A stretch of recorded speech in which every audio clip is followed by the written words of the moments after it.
Hoje eu quero começar o programa um pouquinho diferente. Em alguns minutos, 2 ou 3 minutos, convidar você para a gente refletir sobre o que está acontecendo em nossa nação. Mais especificamente, a participação do governo brasileiro, do poder público, com finanças, financiando a Jornada Mundial da Juventude. Em primeiro lugar, eu quero parabenizar o Brasil, parabenizar a Sua Excelência o Papa, parabenizar os católicos, principalmente a juventude católica do mundo todo que vem ao Brasil, por esse evento. Vai ser um evento que nós devemos orar para que seja um evento tranquilo, um evento bem sucedido. A única coisa que a gente não pode, de modo nenhum, concordar é que o governo brasileiro, seja o governo federal, estadual, municipal, derrame rios de dinheiro para promover este evento, que é um evento tipicamente religioso. E o governo brasileiro, nem na esfera da presidência, nem na esfera de governadores e de prefeitos, se empenham tanto e financiam eventos outros religiosos, evangélicos, por exemplo, ou de outras religiões. Isso faz a gente se sentir um pouco mal, até porque temos o recado aí das ruas, das manifestações, a população toda pedindo que os parcos e poucos recursos do governo brasileiro sejam investidos na saúde, na educação, coisas básicas, no transporte. E de repente parece que todo mundo faz ouvido de mercador, quando se fala em cifras de 100, 150, sei lá, 200 milhões de reais no cofre público, patrocinando, investido em belos e lindos palcos, aeronaves voando de lá para cá, para onde for.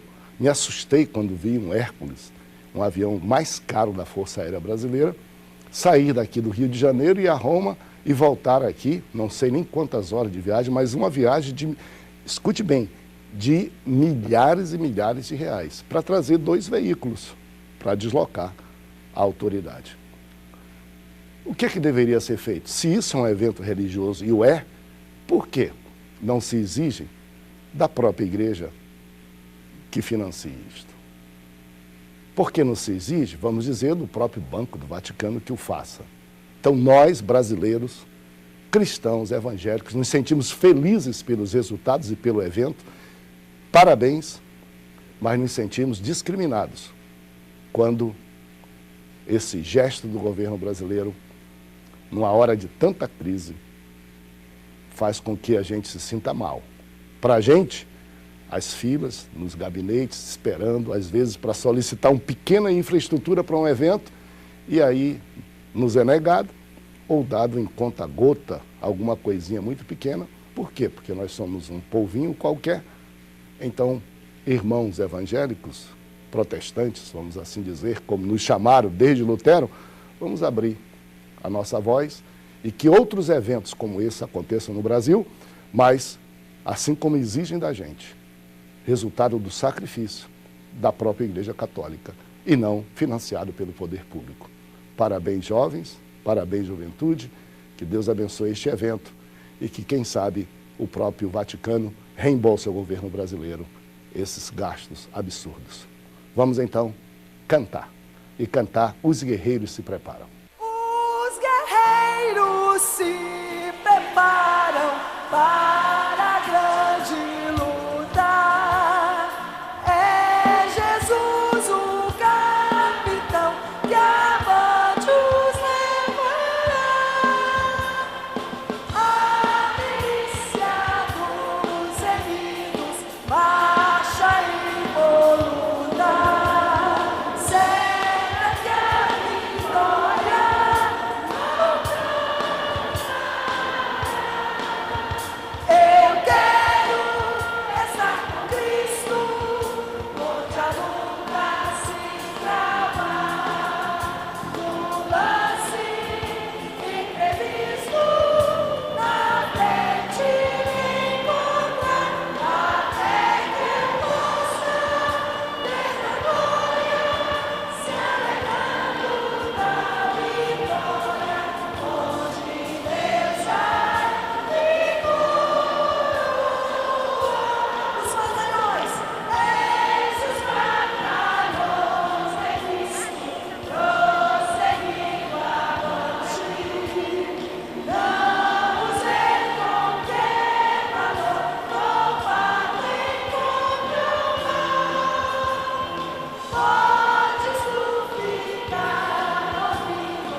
felizes, depois de cantar, vamos agora presenciar uma ótima matéria, que eu acho que é uma das experiências mais abençoadas que vive cada um de nós que faz parte da Assembleia de Deus em Belém do Pará.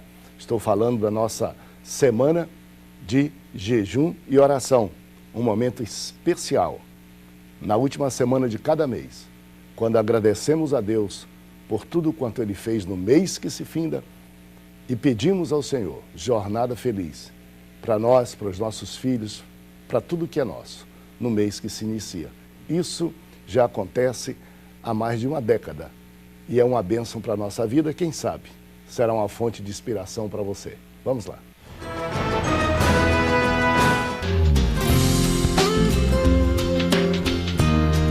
A oração é alicerce na vida do cristão. O jejum traz fortalecimento espiritual para a vida da igreja. Para mim, a oração é o sustentáculo da minha vida espiritual, né? E também não só da minha vida, mas da minha família e também do ministério, que é uma parte muito importante nós está buscando e fortalecendo o ministério através da nossa oração. Ao finalizar mais um mês, a Assembleia de Deus em Belém se reúne para pedir as bênçãos e o direcionamento de Deus para o mês seguinte. É a Assembleia solene de jejum e oração. A Igreja Mãe mostra a importância da oração. Ela está no louvor, na postura de adoração de cada um. A oração é a intimidade, é a comunhão, é onde a gente busca refúgio na presença do Senhor. Porque quando nós começamos a orar, nós nos aproximamos de Deus. Uma prática que muda histórias, traz resultados. Eu mesma estou aqui pelo poder da oração, porque eu tive um câncer e fui curada pelo poder da oração. Não foi o homem, mas foi o Senhor que me prometeu e eu estou aqui contando a vitória. A partir do dia 28 de julho, em todos os templos, cada membro coloca diante de Deus seus projetos pessoais, o ministério e os compromissos da igreja. Assembleia solene de jejum e oração. Uma atitude para começar mais um mês na dependência do Senhor.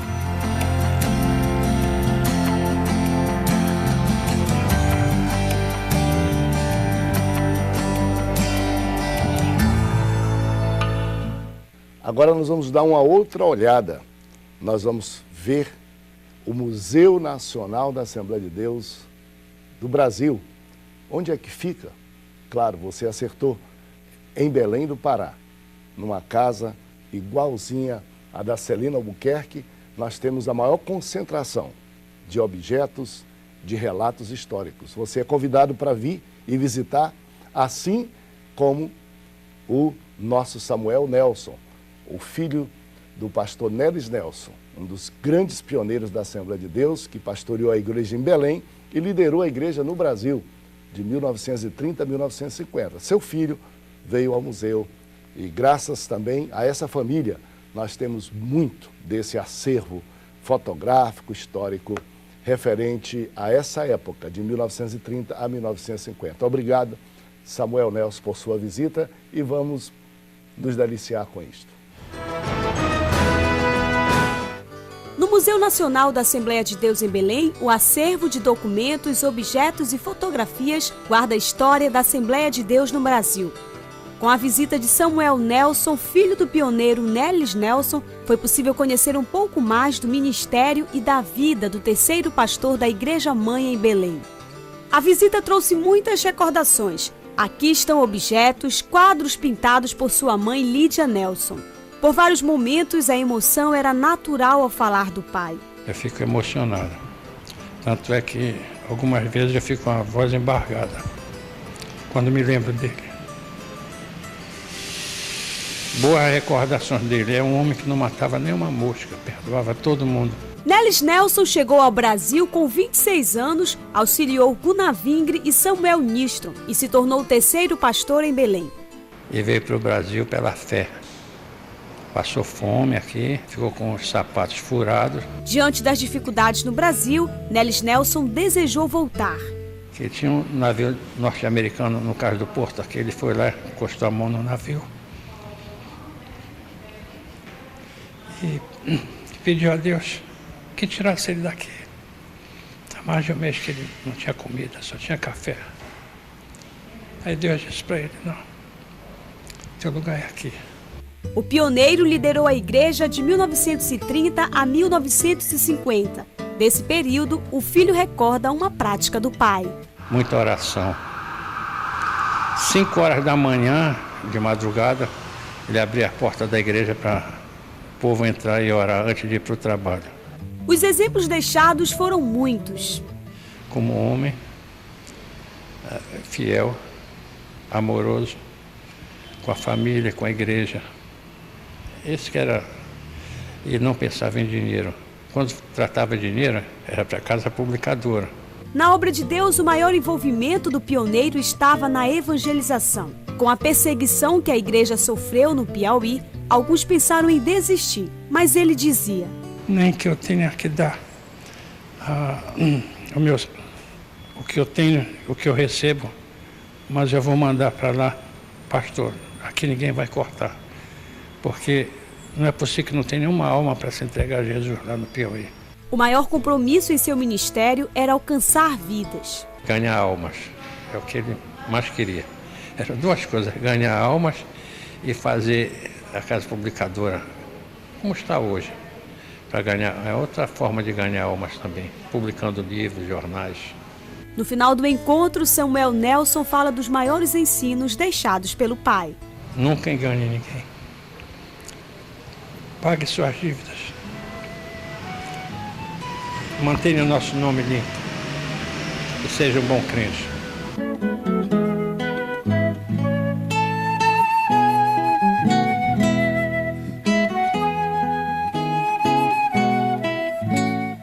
Agora eu quero convidar você para pensar no maior trabalho missionário, de maior abrangência missionário, feito no silêncio pela missionária Rede Boas Novas, de rádio, televisão, satélite e mídia social.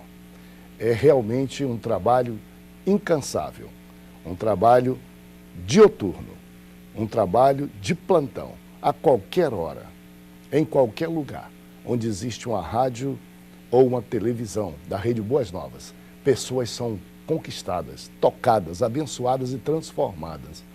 É o que você vai ver agora nesse documento.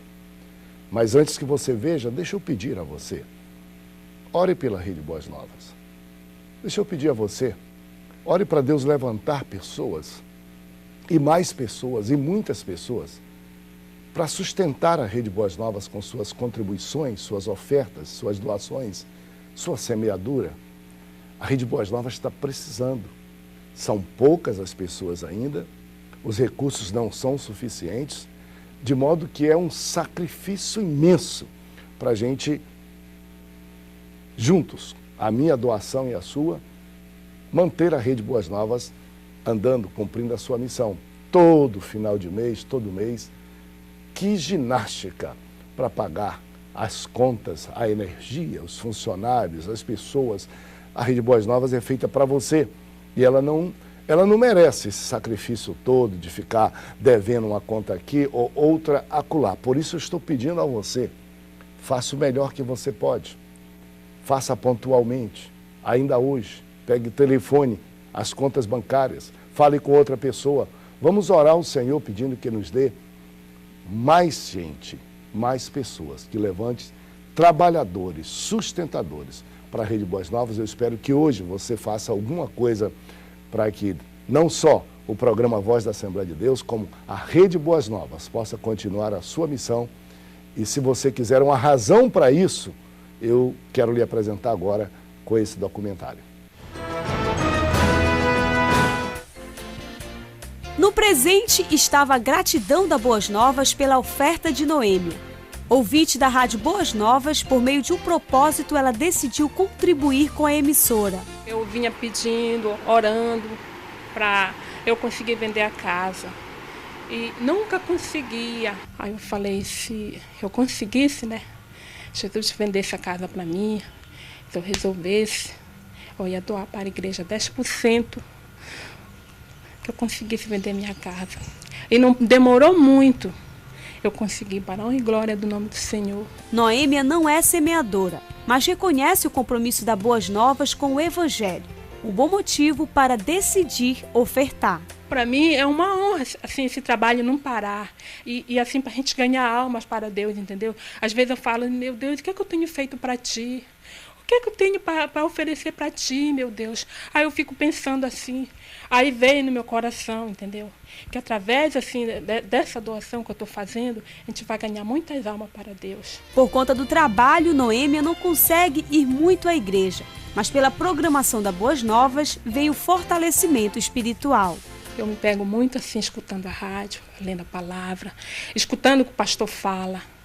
Tem abençoado muito a minha família, meu esposo, eu oro pelo meu esposo, pelos meus filhos. Abençoado muito mesmo, para a honra e glória do nome do Senhor. Contribuir com a Boas Novas trouxe alegria. Do rádio, companheiro do dia a dia, também veio o agradecimento. Irmã Noemi, a paz do Senhor, que Deus te abençoe mais e mais. Amém. É muito bom ajudar, é muito bom contribuir. Eu falo para meu esposo, às vezes ele diz, filha, mas não é só você, tem os outros, mas eu quero fazer a minha parte, eu quero dar o meu, eu quero fazer, se o irmão não dá, o problema é dele, eu quero fazer eu a minha parte.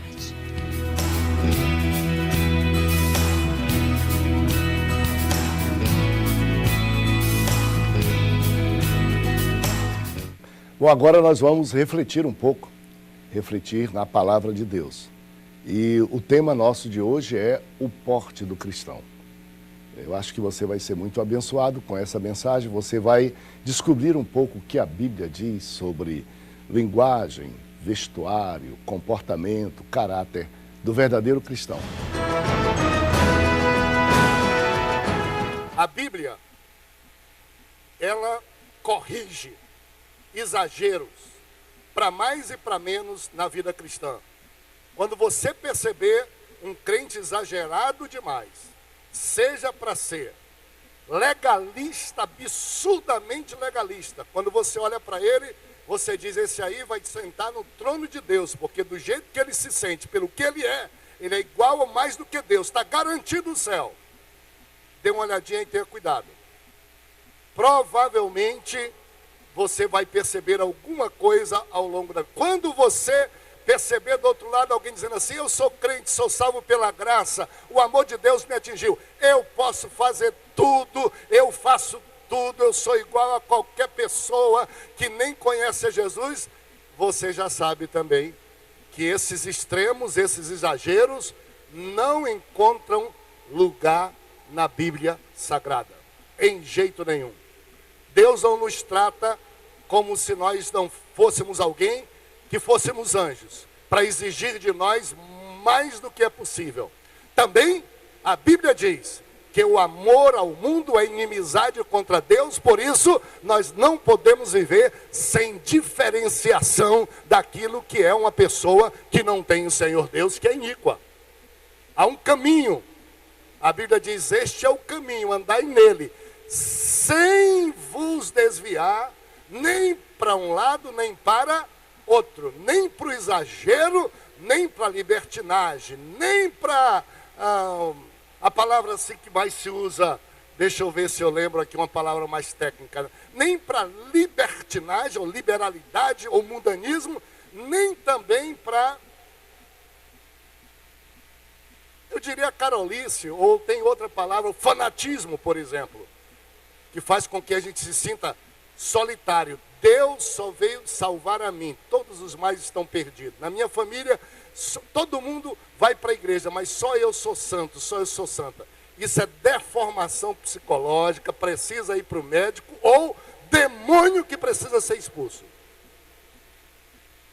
Pessoas que impedem, bloqueiam, fazem o caminho do céu impossível para todos os outros, só para eles e para elas que é possível. Então, excessos não é com a Bíblia. Do outro lado, mudanças sempre vai haver. Por exemplo, todos nós que estamos aqui, com raríssimas exceções, ou diria quase ninguém que está aqui, está trajado do jeito que Daniel Berg Gunavingre e a igreja e Celina Albuquerque se trajava. Nenhum de nós aqui. Nenhum de nós. Eu também não estou. Está me faltando o chapéu, está me faltando o bigode, está me faltando o guarda-chuva, está me faltando. As irmãs Está faltando um tecido um pouco mais simples, que antigamente a indústria só tinha um certo tecido parecido. Agora está voltando tudo de novo, não era tipo o brim, está voltando tudo de novo, é o jeans. Porque o mundo é assim, ele vai em ciclo, né? Antigamente a indústria era muito pobre, só tinha um algodão para tear roupa, e as roupas eram mais grossas. Nenhum de nós, vai mudando um pouquinho. E é verdade. Naquele tempo não tinha óculos, tem. Não tinha bicicleta, tem. Não tinha carro, tem. Não tinha microfone, tem. Naquele tempo não tinha rádio, apareceu, a igreja começou dizendo: o rádio é do diabo, ninguém pode usar. E hoje a gente, qualquer carro tem rádio, todo mundo usa rádio, e a gente diz que é do diabo não usar rádio para pregar o evangelho e não ouvir as boas novas. Naquele tempo a ciência não tinha descoberto ainda telefone, e nós estamos com telefone, computador, e nós estamos com computador, e todo mundo está aí. E tem gente brigando para dizer: não pode, não pode, não pode. E não adianta dizer que não pode.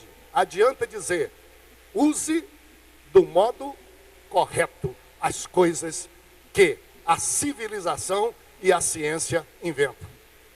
Assim nós vamos caminhar. Senão, dizer para um filho nosso: não use um telefone, não use isso, é a mesma coisa que dizer para ele: use e use escondido. E use só o que é ruim daquilo, porque tudo que é proibido, a gente aguça os olhos para as outras pessoas. Então, haverá mudanças. Mas a Bíblia muda? Não. A Bíblia é a mesma. Os ensinos dela servem para qualquer geração. Passa, muda o céu, a terra, as gerações, mas a palavra do Senhor permanece para sempre. Permanece para sempre no Brasil, permanece para sempre na Europa, permanece para sempre na África, permanece para sempre no interior, permanece para sempre na cidade, permanece para sempre no bairro da cidade, permanece para sempre no centro da cidade. E a beleza da Bíblia é que se aplica a isso. Nós mesmos, como igreja, como família do Senhor, às vezes a gente sente, a gente vai e percebe, num bairro que está surgindo, como é que os irmãos, o costume, tudo. E quando vai numa igreja, mais no centro da cidade, que já tem muito tempo, a gente percebe nitidamente. E às vezes a gente é tão humano, tão legalista, que a gente impede de ter comunhão com outro irmão por uma coisa que não deveria impedir nossa comunhão. Nós deixamos de sentir a graça de Deus, o amor de Deus, junto a um outro irmão, porque nós olhamos para ele já discriminando por fora. E sobre isso, um tempo, o Senhor Jesus se levantou e brigou muito. Tinha uma classe de pessoas, as mais religiosas, donas da religião e do céu, chamados fariseus e saduceus, a quem o Senhor Jesus dizia: vocês são hipócritas, vocês são qual sepulcro caiado. Vocês são externos, mas interno vocês não são. Vocês ensinam e colocam jugo e peso e regras sobre as pessoas e vocês não praticam. E a gente se utiliza da Bíblia para isso. Vamos lá então. Vamos ler o que está escrito em 1 Timóteo capítulo 2, verso 8 e 9. Dê uma olhadinha nisto. E aí nós vamos falar do porte do cristão. E ao falar do porte do cristão, aí nós estamos falando da fala, nós estamos falando do caráter, do comportamento, nós estamos falando do traje, da vestimenta do cristão. Já encontraram? Eu vou ler com vocês. 1 Timóteo capítulo 2, verso 8 e 9, diz assim: quero, portanto, que os varões orem em todo lugar, levantando mãos santas, sem ira e sem animosidade. Da mesma sorte que as mulheres, em traje decente, se ataviem com modéstia e bom senso, não com cabeleira frisadas, com ouro ou pérolas, ou vestuário extravagante e dispendioso, porém de boas obras, como é próprio das mulheres que professam ser piedosas. Está na Bíblia. Veja o que a Bíblia diz e o que o Senhor Jesus diz sobre o porte. Atenção, não gosto muito de ficar falando das mulheres só não, porque tem um monte de marmanjão que pensa que só mulher, que Deus é contra a mulher, que Deus é machista. Esqueçam isso. Tem mais mulheres no mundo do que homens e mais mulheres na igreja do que homens, e no céu vai ter mais pessoas que aqui eram mulheres do que homens, porque essas mulheres são abençoadas. Eu fico irado quando um monte de homem vem no púlpito, o cacete desce o chicote em cima das irmãs. Não respeitam elas, às vezes. Deviam tirar o chapéu para essas mulheres. E na igreja a gente quer discutir bobagem. Olha o que a Bíblia diz. Eu gostaria que os homens fossem homens que em todo lugar pudessem orar, ter comunhão, e as suas mãos fossem mãos limpas. Mãos que se levantam sem ira. Porque a mão representa o trabalho, a força de trabalho, o provimento, e é com que o ser humano masculino pratica os maiores absurdos. E a Bíblia usa dizendo, o seu símbolo é esse: seja um cristão em qualquer lugar. Você não seja só na igreja, ore em qualquer lugar. Vá, levante suas mãos sejam mãos que não lhe envergonham. Se você erra, se ela pratica erros, peça perdão, seja fiel a Deus, lembre-se disso. E aí, a Bíblia fala de algumas coisas típicas da mulher, que as mulheres, da mesma sorte, se trajem, digam comigo, decente. Tragem decente. Se atavie com modéstia, diga modéstia. Diga comigo, modéstia. Isso, forte. E mais. E com bom senso, diga comigo, bom senso. Então a recomendação da Bíblia para o traje, que vale para a linguagem, que vale para o comportamento, que vale para o caráter do cristão é: seja decente, seja modesto e use do bom senso. Oremos, Deus vai nos abençoar muito e vai abençoar você também. Querido Senhor, nós te agradecemos a chance, a liberdade que temos nessa nação de proclamar o teu amor, de viver e de sermos considerados como iguais diante de todos. Te agradecemos ao Senhor pelo instante de cântico, de matérias que nos mostraram a ação do teu povo. Te agradecemos pela tua palavra que nos ensinou como devemos ser, andar, viver e falar. Queremos te pedir a bênção sobre esse grande evento que vai atrair tantos jovens, que todos estejam em segurança. E queremos também te suplicar, Senhor, que nos dê uma nação ainda mais justa, um Estado brasileiro que olhe com carinho e igualdade para todos nós e não nos discrimine pela fé que temos e não promova, incentive e volte aos tempos antigos da história, quando uma religião era oficial e tinha todos os benefícios do Estado e os demais brasileiros nenhum respeito. Em nome de Jesus, eu te suplico e te agradeço. Amém. Até o próximo programa.